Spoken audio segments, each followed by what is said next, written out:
Australia's Labour Prime Minister, John Curtin. I'm happy to be back in Australia. I've seen many things and many places. And although every man can be forgiven for loving his own country best, I believe it is an impartial assessment of the facts to say that I have not seen any country or any people better than my own. Welcome to Curtin's Cast, the John Curtin Research Centre's podcast, brought to you by myself, Nick Dorenforth, and Redbridge's Cos Samaras. Each fortnight, we bring you the freshest and most challenging conversations with leaders, activists, and thinkers from the world of Australian and global politics, culture, and ideas. Well, hello. Здравствуйте. Как дела?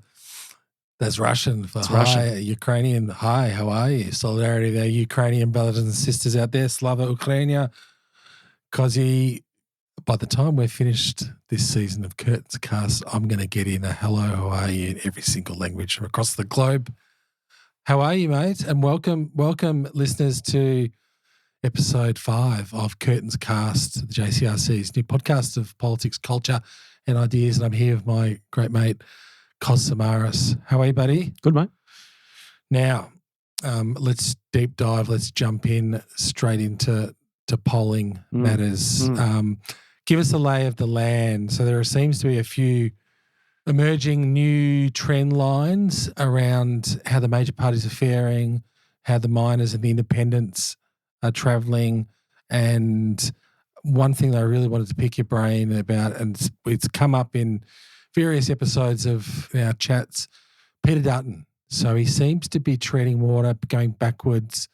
And I kind of suspected this would be the case when the great democratic microscope was applied to him, the blowtorch, when people actually were confronted with the proposition, Prime Minister Pete Dutton, people were going to take a good hard look at this character. And it seems to me that people are saying, not too sure about you, mate. Yeah, but they're not voting Labor either. Okay, so if you look at the polls, they've been really consistent. Yeah, there's some data movement around. Sometimes now you're seeing the Labor Party with a 51, two-party preferred. Sometimes you see it with a 49. But very, very consistent. It's been sitting in the low 30s. So between 30, 31, 32. The most across most pollsters. Let's put aside some of the outliers out there. So it's clearly evident that not much has changed for Labor since election night 2022. However, with the caveat, because there has been some changes, obviously, right? We've had, X amount of thousands of new people enrolled to vote. We've had people that have passed away. We've had migration and people become Australian citizens and enrolled to vote as a subsequent to that. So clearly the voters' role has changed and we are looking at a political landscape that is different to 2022, obviously. So is Labor losing votes in certain electorates? The answer is yes. Who to? Well, depending on which state you're in. So if you're in the state of Victoria, it's going to be losing a lot of votes in a lot of its seats.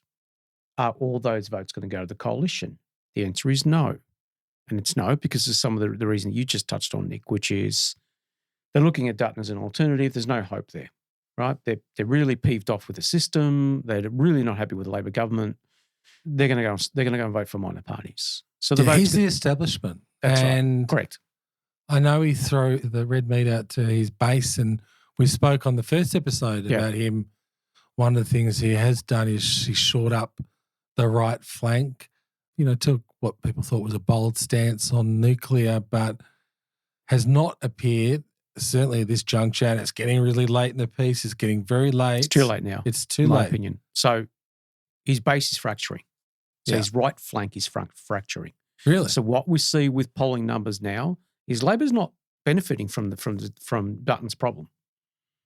Directly, that is, right? So they'll benefit when it comes to the really complicated, I would say, chess game that's going to be underway that both major parties are going to play soon, right? And that is winning tightly contested seats. I mean, over 130 federal electorates went to preferences at the last election. To give you a contrast, it was just over 80 in 2010, right?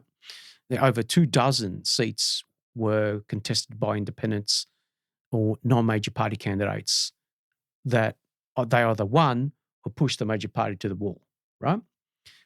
It was like, I think, only 8 in 2010, right? So we're seeing an exponential growth of that, new paradigm that we've been talking about, which is going to put a lot of pressure on the two majors.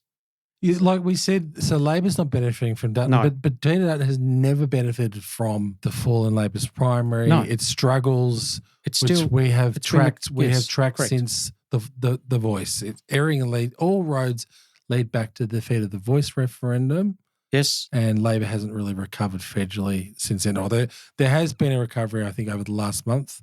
We wouldn't say this is kind of seismic, but the bleeding's been stopped. But the critical point is Peter Dutton has not benefited one iota. There's a key group of voters on Labor's pile, which Labor's treating with its campaign. Yeah. And its campaign's got two aspects to it, the positive and the negative. When they're running a negative campaign, people will think that that's about driving Dutton's numbers away from him. So as in forcing him to lose primary votes. Now what they're doing, what Labor's doing, and I think what parts of the union movement are going to do, is focus on their base. If they can lock in their base that they got on election night in 2022, they will win the highest number of seats and enable Albanese to form a minority government with the crossbench. I know we're not meant to mention rival polls and pollsters, but I saw a Freshwater poll reported in the Australian Financial. They're good, yeah. I saw Freshwater reported in the Australian Financial Review with Phil Curry last week. Yep. And Labor was at 71 seats. Okay, so short of the magical 76 needed in the lower house and the House of Reps to form a majority government, but best placed. Yeah, best placed to form a government. I would caution about trying to use the Freshwater poll to determine. Yeah, and we've talked about the problems with two PPs and so on. Evenly applying it in this political landscape is fraught with danger, unless you're doing an MRP, and even then, that's still rubbery on the edges. We also published a poll last week where we showed Labor at a 51-49 two-party preferred. Yeah, but again, same trend. Labor primary, fairly stable, 32, not much movement. The previous one we did in February was at 31, right? So not seeing much movement there. Where we are seeing some fracturing, and that is on the coalition's right flank, right? And so again, this paradigm that we've been talking about is playing itself out. People are turning their attention to Dutton, and he's not offering them hope. So they're just basically shopping elsewhere, right? And so the question will be, how much does Labor lose in its target seats? How many primary votes does it lose? And who do they go to? So as I touched on before, in Victoria, that will be much larger. But again, is that going to be enough for the coalition to win 17 seats? No. Right? So at the moment, we're probably looking at 6 to 8 seats that probably the coalition could win. So why is this happening? So I wrote an article the other week for the Daily Telegraph in Sydney called Drain the Billabong. And I was talking about why both majors really need to step into the kind of anti-establishment insurgent vibe which is sweeping the world, particularly the Western world at the moment. And I don't think Peter Dutton can get there. I think both parties, left and right, are seen as the establishment. So it is opening up a gap for independents, potentially the Greens.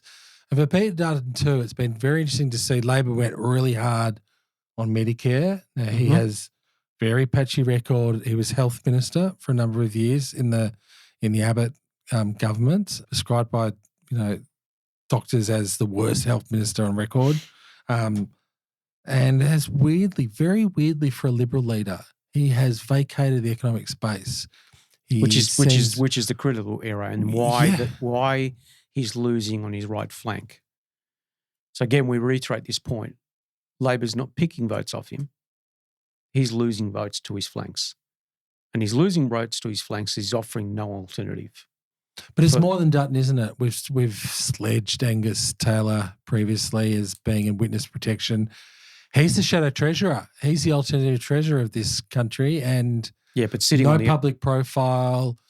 But again, we're picking on Angus Taylor, we're picking on Peter Dutton, but there's actually a problem with the depth of the Liberal team as well, I think, particularly in the economic space. And we're not having any new ideas, and have any fresh ideas. Well, that's fundamentally the problem. So when you speak to Australians, particularly younger Australians in their 20s and 30s and 40s to a lesser extent, and you ask them what do they want to see from politics, they've given up hope, right? They've completely just said, it's a waste of time. None of them are interested in fixing the problem. I'm on my own. And that's fundamentally where the Australian public is at right now. These are the people that are going to determine the next election, think that the institutional players in Canberra don't care. Changing that around would take more than just a couple of years. It would take more than just a campaign. So I think the massive mistake the coalition's made is it's waited for the campaign period to kick off before they start making announcements. It comes across as cynical.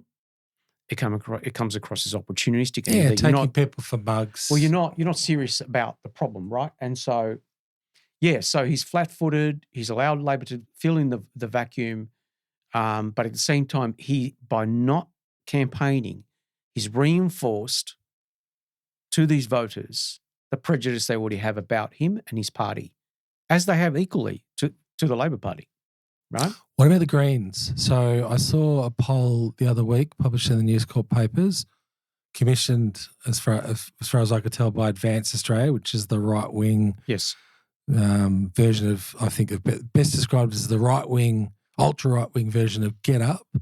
So I think maybe we could take that with a grain of salt. They showed that, the Greens potentially losing multiple MPs in Parliament. Should we take that with not just a grain of salt, but a kilo of salt? That was an aggregate poll. So yes, I would say that with an absolute 1 gram of salt, right? Look, let's wait and see what happens. The Greens always struggle with polling because, again, we go back to the types of voters they rely on are increasingly the types of voters that the two majors are discovering. And these voters now make up half the voters' roll, millennials and Gen Z, as I've touched on before in a previous podcast. This generation, combined generations, have the lowest values connection with any political party that is registered in the country. That includes the Greens. That includes the Greens? Everyone else, right? All minor parties. Only 48% of them say they have a values connection with someone that is registered on the ballot paper. Does that cut across gender? Yes, 100%, right? Contrast that to baby boomers, 80%. Right? So we can see the massive change that is occurring here. So you have got a bunch of younger voters out there who at the moment, will answer your polls and say, I'm not voting Green. But then, you can almost guarantee you that the two major parties are going to break their hearts, right? As they race to the bottom and throw mud at each other. And of course, these young people are going to turn up to a ballot box and go, you know what? I'm definitely not voting for those two clown shows, but I'm going to vote Green instead or for another minor party. So I would not rule out the third party vote, as we like to define it, being much larger proportionally than in 2022. And for our listeners, in 2022, we had 5.2 million Australians that actually did something other than vote for the major parties. Yeah.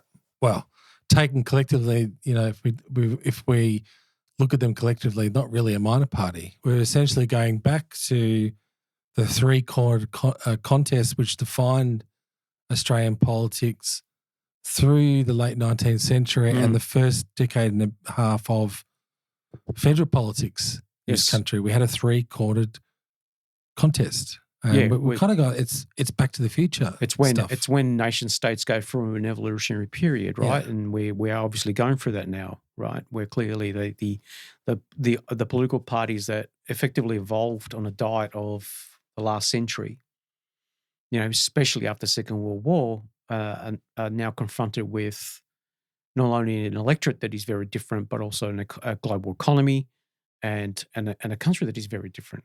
So, and political parties, this is a point that I try and impress upon particularly people from our side of the politics. Political parties do not have a right to exist. 100%. They come and go. We've spoken previously about Whigs. Parties of the left coming and going. The Whigs. There's a famous book called The Strange Death of Liberal England because there was a party called the Liberal Party. They along with the Conservatives, the Tories, they dominated 19th century politics. They were governing during World War I, and they were seen as part of the furniture. They were an establishment party, and they died a very strange death. Well, not so strange, because the Labor Party was the insurgent force and it swept them aside. Now, if people think that the Australian, it's like a two-party, 2.5-party system cannot be fundamentally changed and altered, then well, it's a really good point to mistaken. make. Because if you use that historical example, why did they get swept aside by the new formed Labor Party? Because that new Labor Party represented a new working class. Industrial Revolution bred this new workforce that wanted political representation and felt it was not getting it. Guess what? What exists today? Millions of young Australians feel like they're not represented. So they're looking for an alternative. Fortunately for the two majors, their alternative doesn't exist at the moment. Yeah, sure, some of them might vote Green and minor parties and so on, but not a genuine, people ask me, is a Trump-style politician viable here? Yes, true, there are. Different, because Australians are different. We've got compulsory voting too. Compulsory voting, we're not as religious, we're not into the sort of national identity. We're not into the flag waving nationalism. All that sort of stuff. But there is an appetite for something new. It's just not been served it yet. Yeah. So one of the things that I try and shock people into entering and understanding this new paradigm.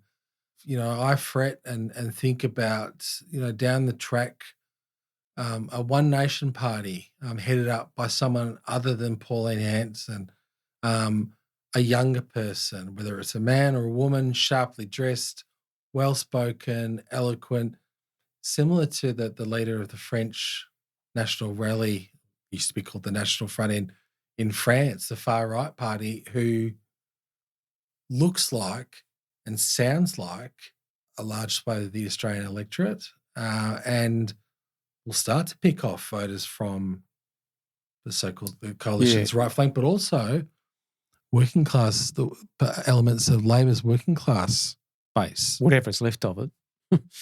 Because that's increasingly becoming a smaller and smaller proportion of what makes up the Labor coalition in this country. It's still there, it's still present, but it's no longer as large as it used to be. The thing about these other parties that you mentioned, whether it's, Le Pen and other right-wing populists, is they only trade on the politics of grievance. So they attract you because they are pitching to your grievances and your prejudices that are created by those grievances. That's only really a short-term fix, even for them, because sooner or later these individuals will go, well, my life's still crap. Nothing's improved. This is where I take a different view on Trump's tariff wars. What he's doing is he's trying to hard rewire the American economy to serve the people that elevated him to the presidency. America first. Like, this is it. We often forget that, we approach it from we're outsiders. We've been brought up on a diet of a globalized market. All of that. You speak to former blue-collar workers, steel workers, or auto workers in the Rust Belt states of the US, Michigan, for example, what would they tell you about what he's doing right now? Fantastic. They would love it. Fantastic. Right? Absolutely. A lot of them will be union members too. So if suddenly his mantra is, if you want to make money in the United States of America by selling these products, you're going to have to set up your shop in America. I mean, we often forget that's how the Australian automotive industry was born. Correct. Right? Tariffs, aggressive use of threaten of tariffs too. So in other words, you're probably better at explaining to our listeners about what that history looked like. But it was, the Australian government of the day said, look. Particularly Victorian tradition. Yes. Protectionism was strongest in Victoria. That's right. New South Wales was very much arose out of the free trade liberal tradition.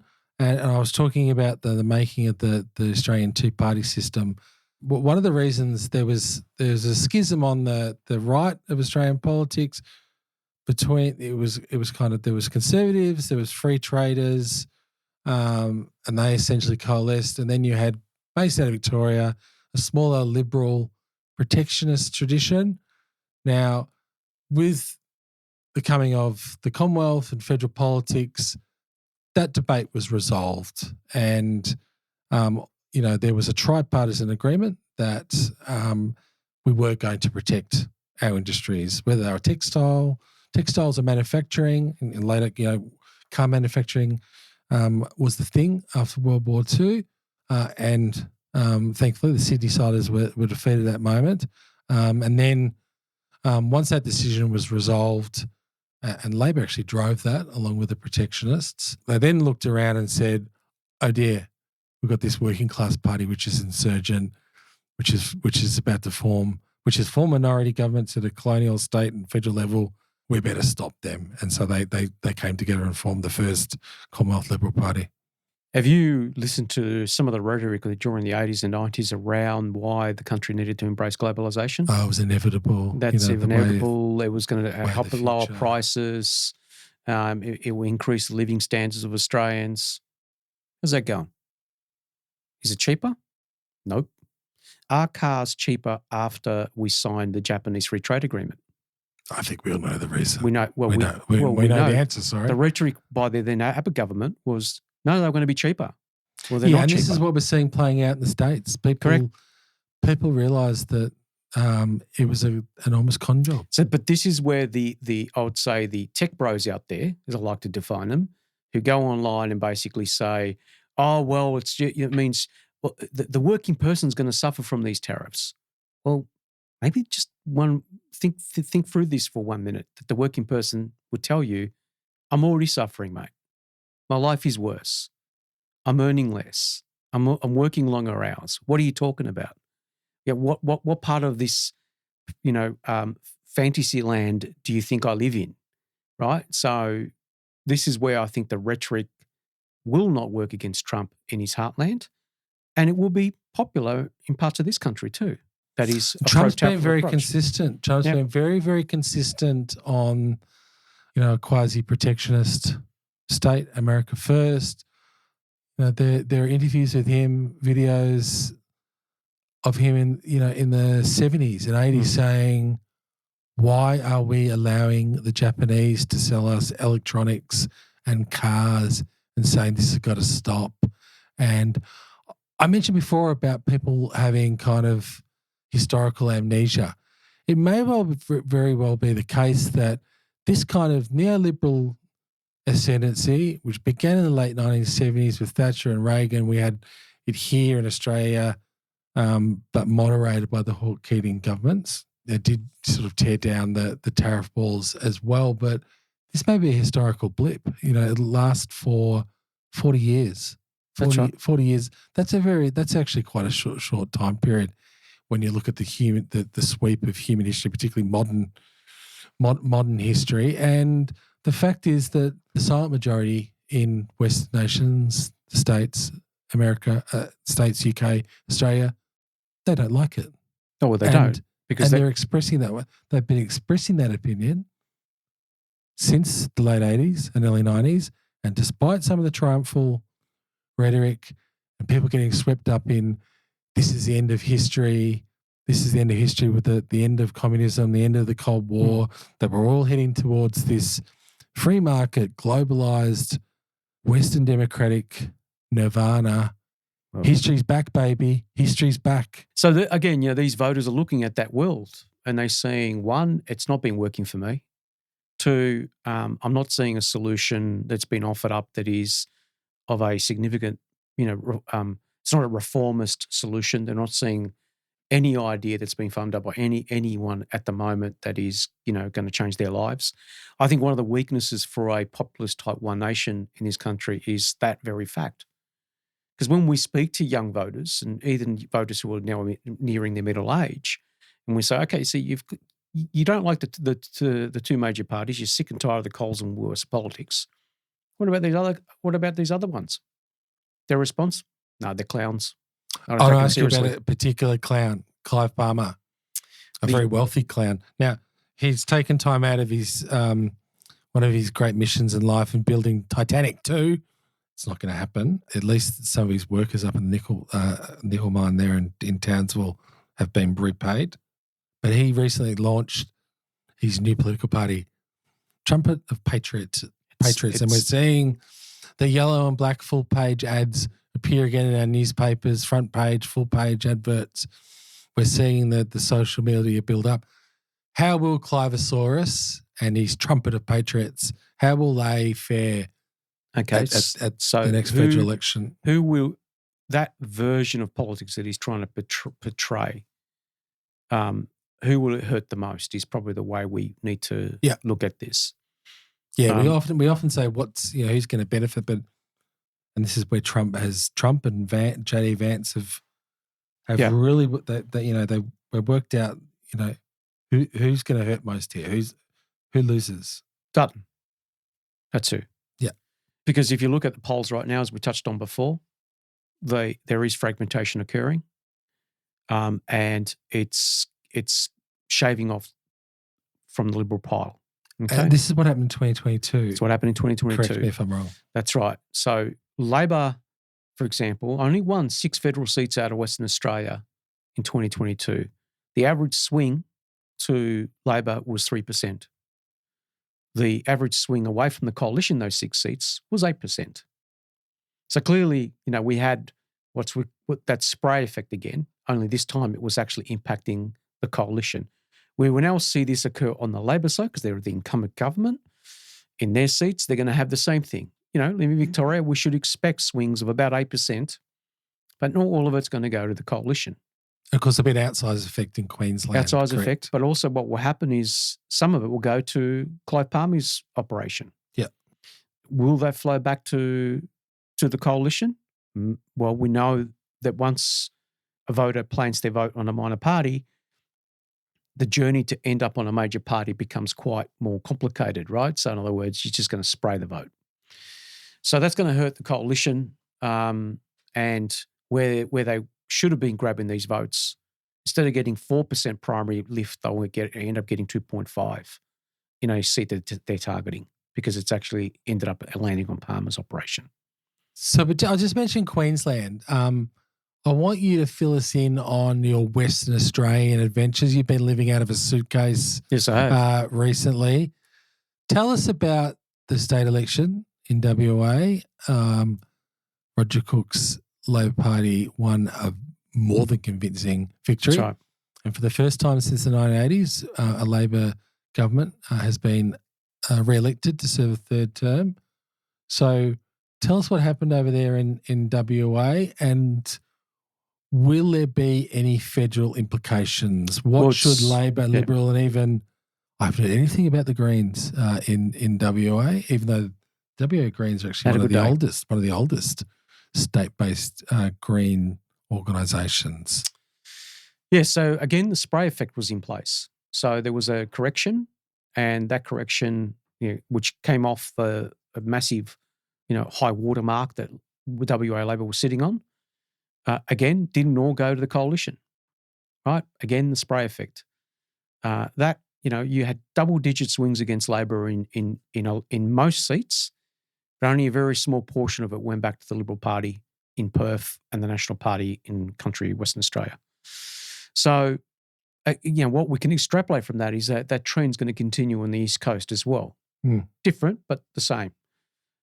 However, having said that, if you want to find a Labor branch in this country that is probably captured the hearts and minds of a new emerging generation of voters, it's that branch. So lots and lots of growth in outer parts of northern Perth, out there in the east parts of Perth, as far out as Kalamunda. Massive growth. Google Maps cannot keep up. It's so fast. Yeah, and it's clearly bigger than Mark McGowan. For a long time, people said this is the McGowan effect. No, it's bigger. This is the COVID effect, but it's bigger than that, isn't it? And you've got to think about there's no structural weakness in their win. Yeah, explain that right? concept. So you look at their primary votes in all the marginal seats in Perth, which historically the Liberal Party has been competitive in, Labor's primary is still in the high 40s and into the 50s. These are seats the Liberal Party once upon a time used to hold. Pretty amazing, isn't It's amazing. it? It's his third And term. apparently Australia's most conservative state. That's right. Versus the Andrews government win in 2022, where everyone thought it was pretty amazing, only one problem, you were left with most of your seats with no margins, including your safe ones. Deep structural problems that are now haunting them and will haunt them definitely next year. The lack of structural weaknesses, but also obviously a deep-seated structural weakness in the Liberal vote. Yeah. Is that's occurring across gender, across age? Yes, that's right. Western Australia is a unique place when it comes to politics in this country. Different, certainly different to Melbourne and Sydney. Economically very different. Less ethnically heterogeneous. Yes, all of that. But also they've historically got a smaller proportion of, I would say, blue-collar constituencies. Yeah, very different economic base. Yes. Yeah, obviously heavily dependent on mining. That's right. And agriculture to a lesser extent. That's right. Pastoral industries, but has not had the same manufacturing and base. That managerial class, which proportionally is larger in Western Australia than, for example, in Victoria, proportionally, historically has been on the Liberal side of politics. That's now behaving like every other managerial class in the Western world, and it's shifting to the left. Yeah. So what happened at the recent Western Australian state election is that correction was big in the outer suburbs, and it dropped as we were headed into the centre of Perth. So Labor has been able to hold on to the Labor took hit in the sub-regions, am I right? Yeah, regions, outer suburbs where it was most accentuated. Yeah, so Team Melbourne should be keeping an eye on that. Yeah, that's right. Bullwinkles, federally is a seat that the coalition is expected to pick up, for example. But then you go to South Perth, the state seat of South Perth, and Jeff Baker's been able to hold on to the seat. Explain to our audience listeners South Perth. South Perth is a seat that has been historically held by the Liberal Party for a very, very long time. Used to be defined as a sort of blue ribbon, deep blue electorate. This is like a Kooyong in Melbourne or a Bennelong. Less so. It's a bit more, I would say, gentrified these days. But it's still a seat that you would expect in a correction to fall. What I'm trying to say here is the correction was subdued in wealthier parts of Perth, which goes to that other point that we've been talking about, which is that realignment of politics, generally speaking, where wealthier, high-educated electorates are better for the left side of politics. And, of course, that's where we saw the Green vote go up as well. So we saw a growth of the Greens' position in Western Australia. So obviously they'll get some seats in the upper house as a result of that. But yeah, that's a quick snapshot of Western Australia. And what do we say about federally? Well, it's Bullwinkle, and that's about it. Will the coalition win Curtin back? Well, if you look at the three seats which sit in Curtin, which is Scarborough, Churchlands and Nedlands, the average Liberal primary there was 40%. What did the Liberals get in 2022 against Kate Chaney? 41. So clearly there's a structural problem there.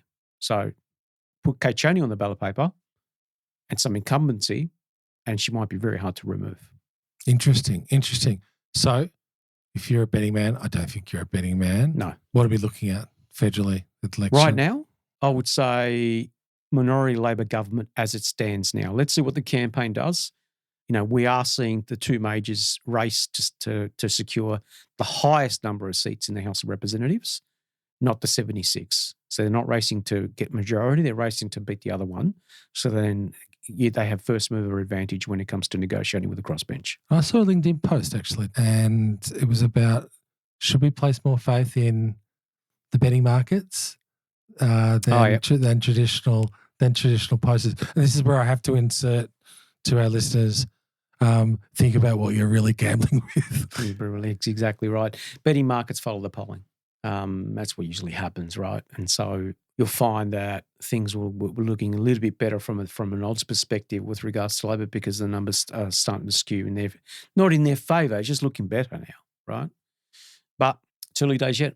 It is early days, and we are on the precipice of an election And before we leap into the precipice of the election, Cozzy, there was a budget last night. Wondering whether you can give people a quick rundown, the key takeaways from the budget, the fourth budget, the first time we've had 4 budgets handed down since the great Labor Treasurer Ben Chifley from 1946 to 1949, handed down last night by Jim Chalmers, who of course was on Curtin's cast a few weeks ago.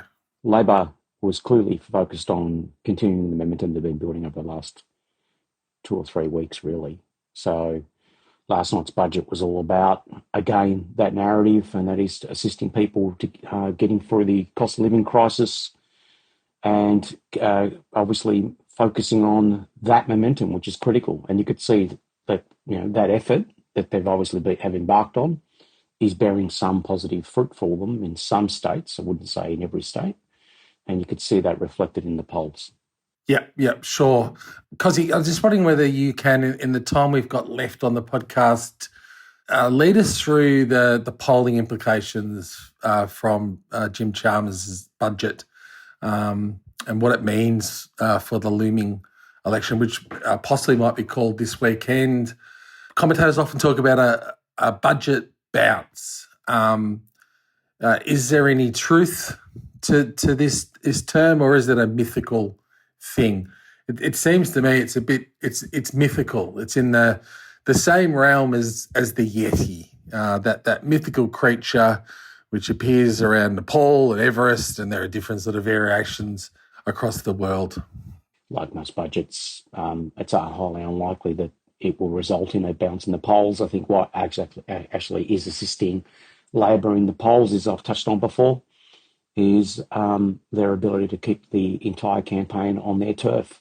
They're focusing on policy areas which are assisting them getting a narrative out there in the electorate, one that is positive, one that articulates a plan, and they're doing it in a vacuum because the coalition at the moment are not in this discussion at all. Now, I think, come Thursday, Dutton might turn around and change that. But as it stands right now, the only political side that's talking about the economy, as in when I say political sides, as those who plan to govern, is the Labor camp at the moment. So I think that's assisting them in many states, but not all states. We could talk about that another time. Oh, we absolutely will be talking about that, Cozzy, Comrade Cozzy, Kung Fu Cozzy. Given some of your Twitter X interactions yesterday, boisterous as ever. And I think this is going to be a big test for Pete Dutton. Big test for Pete Dutton in terms of his budget reply tomorrow night. Jim Chalmers' budget is not just an economic statement. It hasn't just opened up a debate about whether Aussies deserve a tax cut. I think it's actually a big test of Peter Dutton's so-called patriotism. Will he back the tax cuts or will he oppose them? And more importantly, will he back Labor's plan, one of the centrepiece items in the budget, to buy Australian, to back our local industries, using government procurement to support our businesses and encourage Aussie households to buy local. We know that Donald Trump's tariffs are threatening our exports. We've got US big pharma circling the pharmaceutical benefit scheme. We've got Elon Musk and the tech bro oligarchs coming after our social media laws and local journalism. And what we've seen with the budget is not just about tax cuts, not just setting down a battle lines around the economy, but this is about who will protect Australia's sovereignty, our economy, and our people in these uncertain times. So the election will be won or lost on the economy, as always. But patriotism, or lack thereof, is going to shape as another crucial contest. So in 2025, at this election, real patriotism is going to mean protecting our institutions, our democracy, our egalitarianism from those who would weaken them to curry favour with powerful vested interests. Whether it's the Trump administration, whether it's mining billionaire Gina Rinehart, we know that Gina was partying it up with Trump and Elon Musk at Mar-a-Lago on US election night. So that's the test for Peter Dutton's budget in reply speech tomorrow night. Are you on Team Australia or are you on Team Trump and Musk? Is he a patriot or a pretender? So his budget reply tomorrow night will either pass that test or fail a nation. We're going to find out a hell of a lot about Peter Dutton in the lead up to this election. Cos Samaras, Cosy, absolutely fantastic to talk with you once again on Curtin's Cast. We have got some brilliant guests lined up as we enter this fevered election period. Mate, stay safe, stay sane, keep punching out those kilometres as you climb the Everest of this federal election. And to our listeners, thank you so much again for joining us. Make sure you like, subscribe our podcast across Apple, Spotify, and YouTube. And refer a mate. But for now, that's all. Ciao and arrivederci.